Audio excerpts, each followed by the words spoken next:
Jalan-jalanmu Tuhan, bagai di belantara yang kelam. Tanpa seribu tanya, namun tetap percaya, jejakmu Tuhan sungguh sempurna.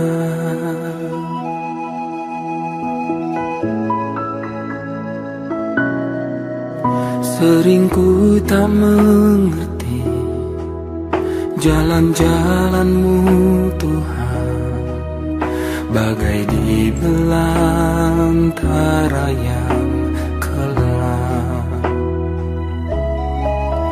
Tanpa seribu tanya, namun tetap percaya, jejakmu Tuhan sungguh sempurna. Ajarku memahami semua yang kau ingini, agar hidupku puaskan hatimu. Bagimu aku rela sepenuh hati menghamba, serahkan diri, genapi karyamu.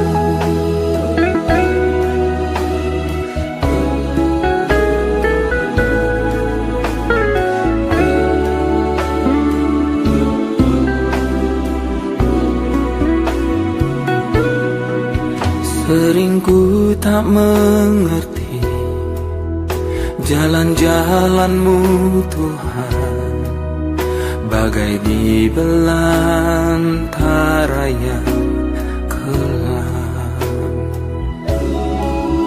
Tanpa seribu tanya, namun tetap percaya, jejakmu Tuhan sungguh sempurna. Ajarku memahami semua yang kau ingini, agar hidupku puaskan hatimu. Bagimu aku rela sepenuh hati menghamba, serahkan diri, genapi karyamu. Ajarku memahami semua yang kau ingini, agar hidupku puaskan hatimu. Bagimu aku rela sepenuh hati menghamba, serahkan diri, genapi karyamu.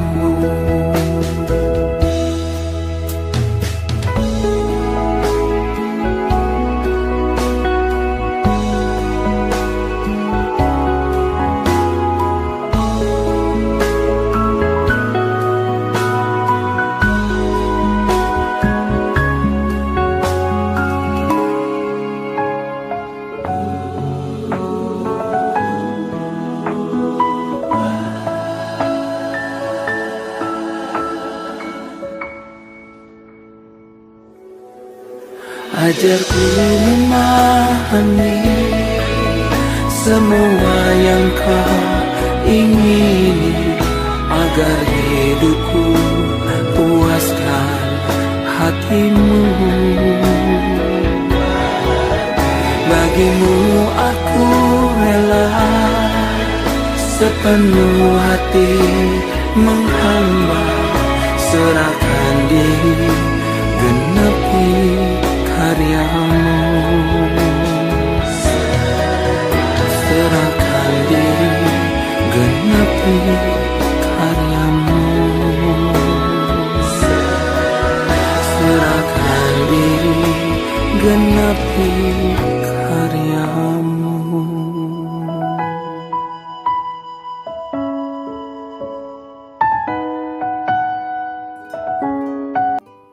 Jemaat Tuhan, mari kita bersama-sama kita berdoa meminta pimpinan Roh Kudus untuk kita bersama-sama mendengarkan kebenaran firman-Nya.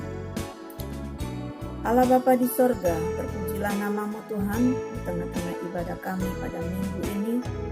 Dan kami percaya Engkau Allah yang maha besar, Engkau Allah yang dahsyat, Engkau Allah yang maha kuasa, dan kuasa-Mu tidak dapat dibatasi oleh apapun.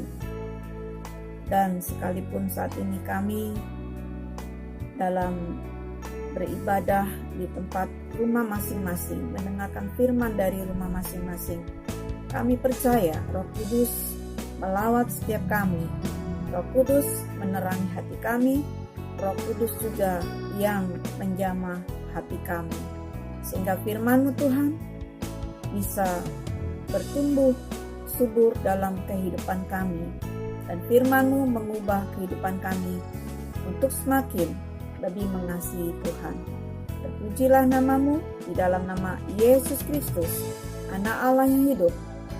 Kami berdoa, kami siap menerima berkat Tuhan melalui sabda firman-Mu pada pagi hari ini.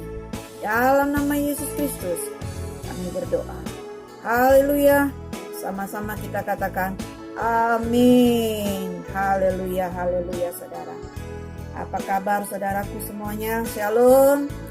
Ya saudara, hari ini ya, bulan April memasuki minggu ke-2 ya saudara. Sudah hampir 1 bulan lebih kita tidak pernah bertemu di dalam kegiatan gereja. Tapi kami percaya doa dan persekutuan kita tidak dapat dihentikan oleh apapun. Kita tetap eksis walaupun melalui WA ataupun melalui streaming. Kiranya rohani kita semakin terbangun, rohani kita semakin disegarkan oleh Tuhan melalui ibadah kita di tiap-tiap rumah untuk bisa saling mendoakan satu dengan yang lain.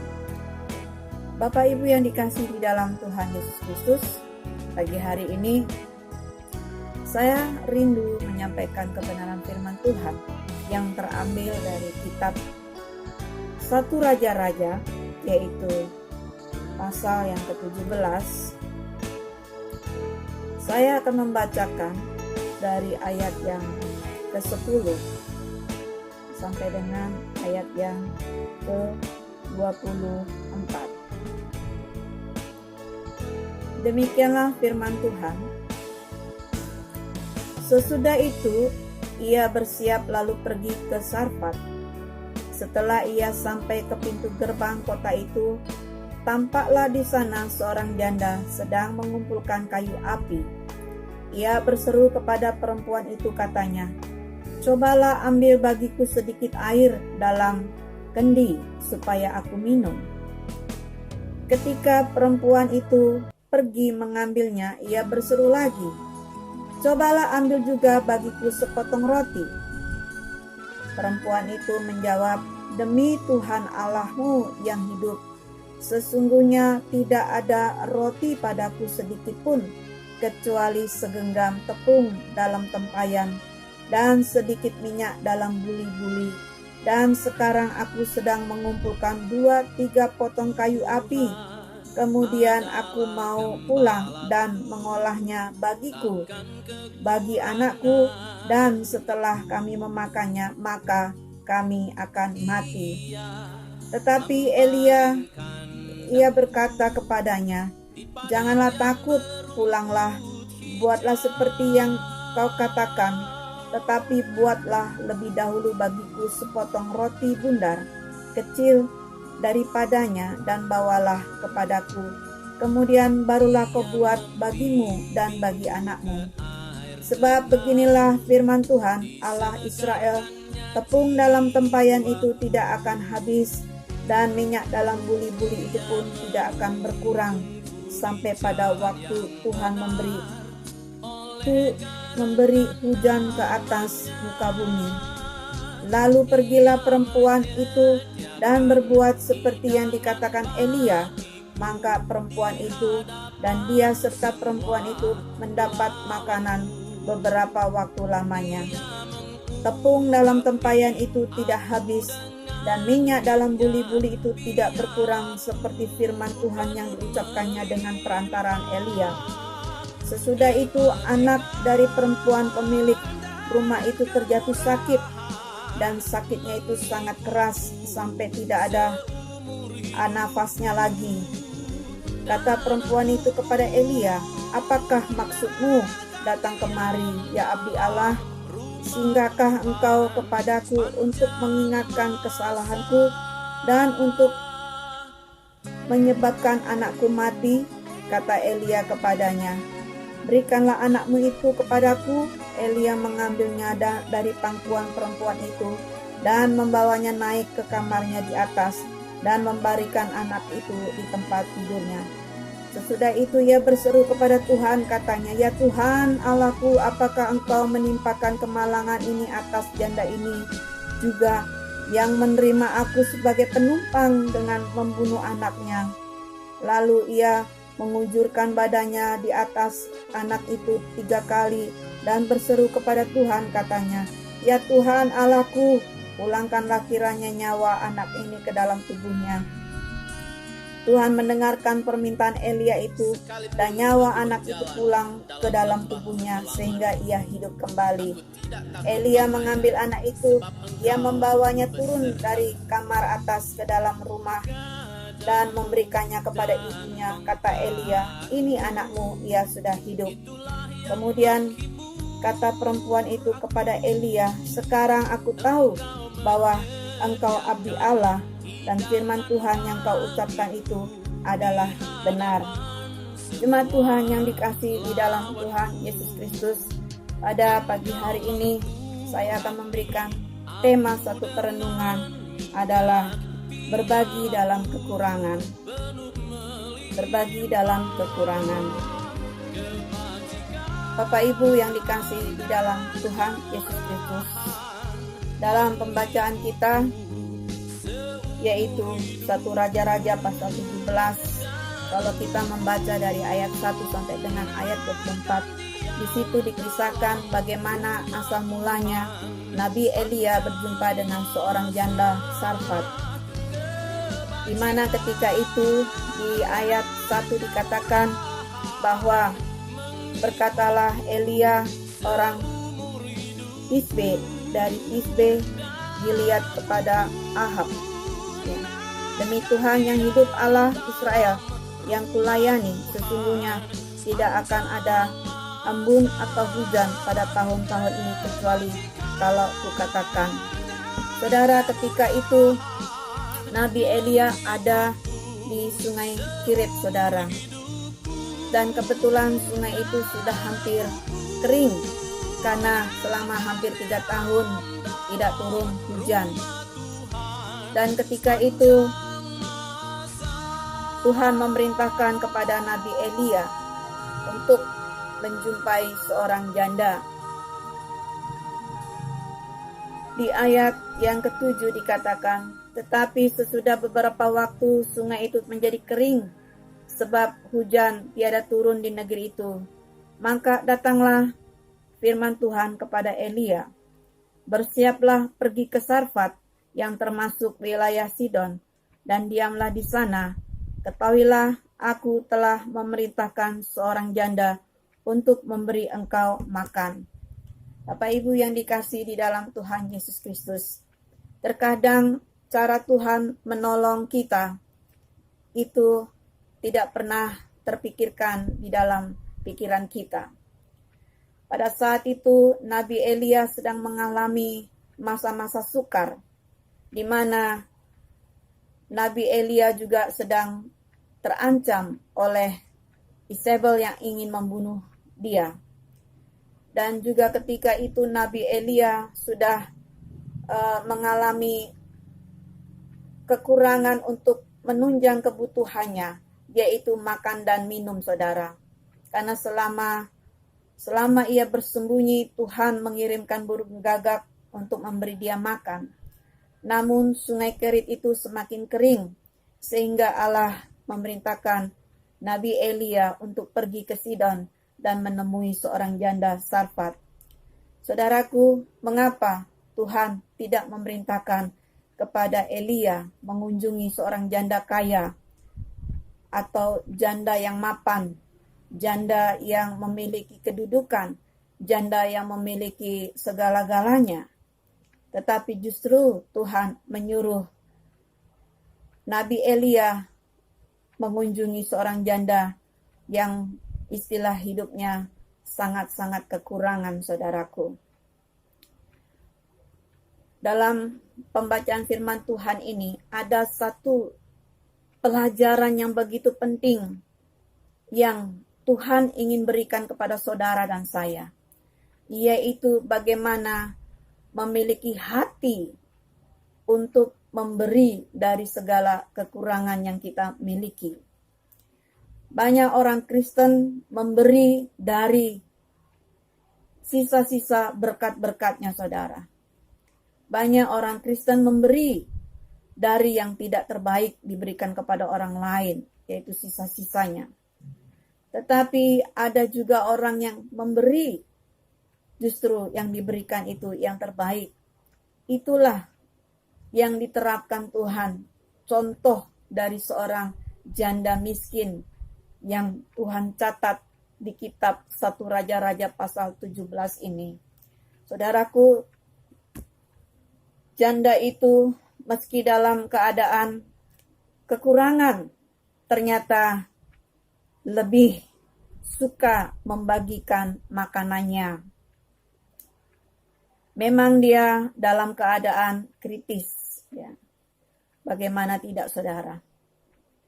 Dia sedang berada, mungkin dia di hutan mencari kayu bakar, dikatakan di situ.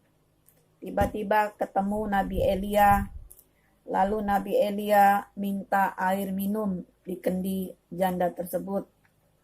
Dan janda tersebut itu pun memberikan air. Mungkin itu juga sisa air yang dimilikinya. Setelah minta minum, Nabi Elia berkata lagi, adakah roti? Ya. Rupanya Nabi Elia merasa lapar, saudara. Tetapi apa jawab janda tersebut? Dia katakan dengan jujur di ayat yang ke-12, demi Tuhan Allahmu yang hidup. Ingat, janda Sarfat ini seorang janda yang tidak mengenal Tuhan. Tapi dia tahu bahwa Elia seorang abdi Allah. Oleh sebab itu dia berkata, demi Tuhan Allahmu yang hidup. Dia tahu Allah Israel adalah Allah yang hidup. Amin, saudara. Selanjutnya, sesungguhnya tidak ada roti padaku sedikit pun, kecuali segenggam tepung dalam tempayan dan sedikit minyak dalam buli-buli. Dan sekarang aku sedang mengumpulkan 2-3 potong kayu api. Kemudian aku mau pulang dan mengolahnya bagiku dan bagi anakku. Dan setelah kami memakannya, maka kami akan mati. Saudaraku, di dalam ayat ini kita bisa melihat bagaimana sangat kritisnya, bagaimana sangat susahnya kehidupan janda Sarfat dengan 2 putranya ini, saudara. Mengapa, saudara? Karena tidak memiliki harta apapun. Bahkan rumahnya mungkin rumahnya sangat reot, sangat susah. Dia tidak memiliki apa yang bisa menunjang kehidupannya secara finansial, saudara. Karena dia seorang janda yang ditinggalkan suaminya, meninggal, dan tidak ada penghasilan apa-apa selain mencari kayu bakar. Dan ketika itu yang dimilikinya tinggal segenggam tepung dan juga minyak di buli-buli, saudara. Jadi minyaknya mungkin tidak juga full ya, saudara. Mungkin dituang juga ada sedikit sisa-sisanya. Tetapi ketika ia tahu yang minta itu adalah seorang abdi Allah, abdinya Allah yang hidup, wanita ini tidak meragukan akan perintah Nabi Elia. Ayat 13 dikatakan, tetapi Elia berkata kepadanya, janganlah takut, pulanglah. buatlah seperti yang kau katakan, tetapi buatlah lebih dahulu bagiku sepotong roti bundar kecil daripadanya, dan bawalah kepadaku. Kemudian barulah kau buat bagimu dan bagi anakmu. Saudara, dalam ayat yang ke-13 ini ada satu jaminan. Kalau di ayat 12 tadi, janda Sarfat sangat khawatir akan hidupnya, bahwa besok tidak tahu apakah dia dan anaknya masih bisa hidup, karena makanan apapun tidak dimilikinya lagi. Tetapi di ayat yang ke-13 ada satu harapan, di mana Nabi Elia berkata, janganlah takut. Mengapa Nabi Elia bisa berkata demikian, saudara? Karena Nabi Elia datang ke janda Sarfat bukan atas keinginan dirinya sendiri, tetapi yang memerintahkan adalah Allah Israel yang hidup. Sehingga Elia yakin bahwa Allah yang ia layani menyertai dia. Oleh sebab itu, Elia berkata kepada janda Sarfat, buatlah seperti apa yang kau katakan, tetapi buatlah lebih dahulu bagiku sepotong roti kecil. Elia tidak minta banyak-banyak, saudara. Dari segenggam tepung mungkin diolah menjadi adonan menjadi beberapa roti. Tapi Elia hanya minta yang sulung, ya, itu pun kecil, untuk diberikan kepadanya. Banyak dari kita, saudara, kalau kita ingin memberi kepada orang lain, kita memberi dari sisa-sisa kita. Tapi janda Sarfat yang penuh dengan segala kekurangan, dia memberi dari yang terbaik yang dia miliki. Saudaraku yang dikasihi di dalam Tuhan Yesus Kristus, janda Sarfat ini punya hati yang suka memberi. Walaupun dia sendiri sangat kekurangan. Tetapi dalam keadaan serba sedikit itu, serba kekurangan itu, dia masih mau memberi. Saudaraku yang dikasihi di dalam Tuhan Yesus Kristus, janda Sarfat itu kita tidak pernah tahu namanya siapa, karena di Alkitab tidak tertulis, hanya dikatakan janda Sarfat. Sejatinya dia seorang wanita, seorang janda, berani mengambil resiko dengan memberi makan Nabi Elia. Dan dia berani memberi makan kepada Nabi Elia karena janda Sarfat ini tahu bahwa yang berkunjung menginap di rumahnya adalah seorang abdi Allah yang diutus oleh Allah yang hidup. Sehingga dia tidak berpikir panjang lagi, saudara. Ya. Dia memberikan yang terbaik buat Nabi Elia dari apa yang dia miliki. Karena dia memiliki harapan akan ada mukjizat setelah hari ini. Bagaimanapun Elia berjanji bahwa Allah Israel akan memberinya makan. Pilihan cuma ada dua, saudara, bagi janda Sarfat ini. Yang pertama, kalau ia tidak memberi makan, artinya nasibnya sudah jelas. Tidak ada makanan untuk esok hari. Itu berarti dia dan anaknya tinggal menunggu waktu saja, saudara. Alias kapan saja bisa mengalami kematian karena kelaparan. Yang kedua, saudara, bila ia memberi makan, kepada Nabi Elia makanan, masih ada dua kemungkinan: tetap mati sebagaimana kalau tidak memberi makanan, atau hidup sebagaimana janji Elia kepadanya. Karena Elia berkata, jangan takut. Dan janda Sarfat ini memilih yang kedua, saudara. Dia memilih yang kedua. Karena ada harapan di sana. Harapan memang belum terjadi ketika ia memberikan roti kecil itu kepada Nabi Elia. Tetapi janda Sarfat ini menggantungkan dirinya sepenuhnya pada harapan itu. Hasilnya tepung dan minyak selalu tersedia hari demi hari, saudara. Luar biasa. Ketika janda Sarfat ini membuat adonan roti, saudara, dia memberikan yang terbaik dan belum dimakan oleh dirinya atau anaknya. Dia berikan terlebih dahulu kepada Nabi Elia. Dan Elia menerimanya, mendoakannya kepada Allah dengan ucapan syukur. Sehingga mukjizat terjadi.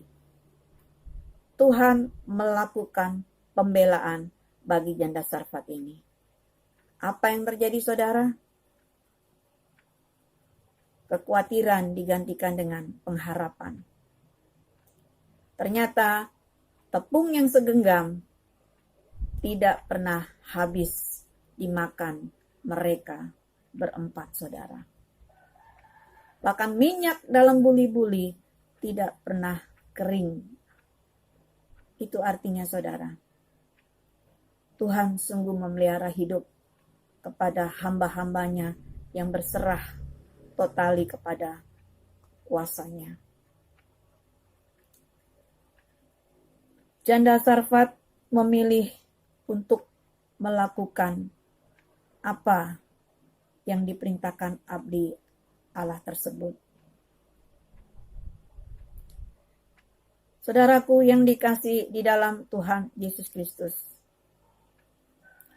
mukjizat yang dialami oleh janda Sarfat ini adalah hasil tepung dan minyak setiap hari selalu tersedia, hari demi hari.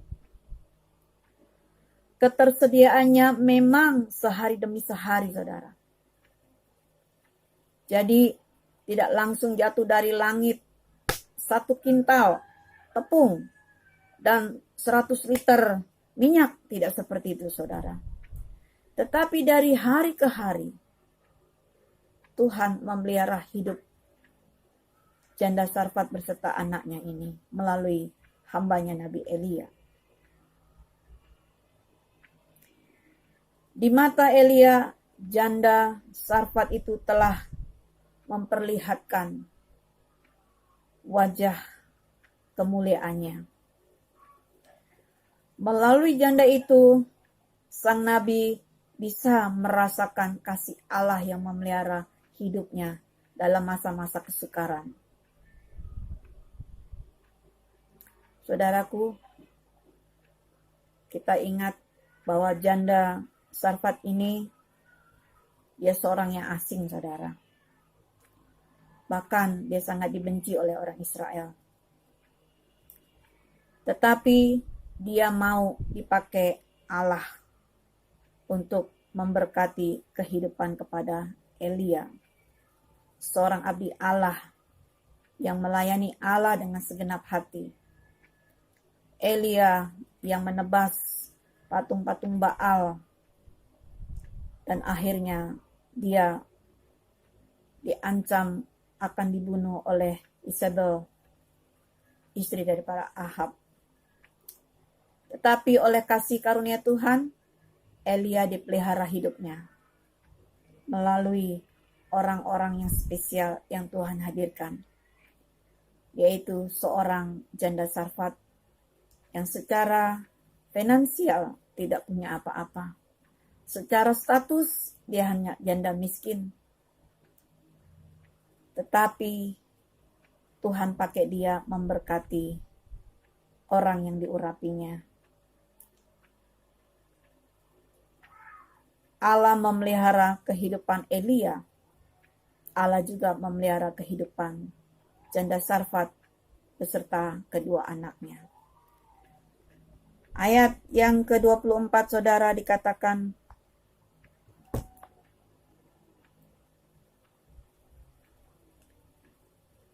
kemudian kata perempuan itu kepada Elia, sekarang aku tahu bahwa engkau abdi Allah dan firman Tuhan yang kau ucapkan itu adalah benar. Poin yang ketiga saudara, kehadiran kita harus menjadi kesaksian yang hidup. Kehadiran kita harus mencerminkan kemuliaan Allah. Kehadiran Elia menjadi kesaksian yang luar biasa pada kehidupan janda Sarfat dan kedua anaknya, sehingga ia mengenal Allah yang hidup. Saudaraku yang dikasihi di dalam Tuhan Yesus Kristus, jemaat GKI dimanapun berada, mari kita sebagai anak-anak Tuhan, hendaklah kita senantiasa melakukan kebajikan, kita senantiasa melakukan kebaikan kepada siapapun yang saudara digerakkan Tuhan untuk menolongnya. Dan percayalah, dengan memberi pertolongan kepada orang yang membutuhkannya, saudara tidak akan menjadi miskin, tapi justru saudara akan semakin dipelihara oleh Tuhan. Saudara semakin diberkati Tuhan, dan saudara menjadi saluran berkat bagi Tuhan.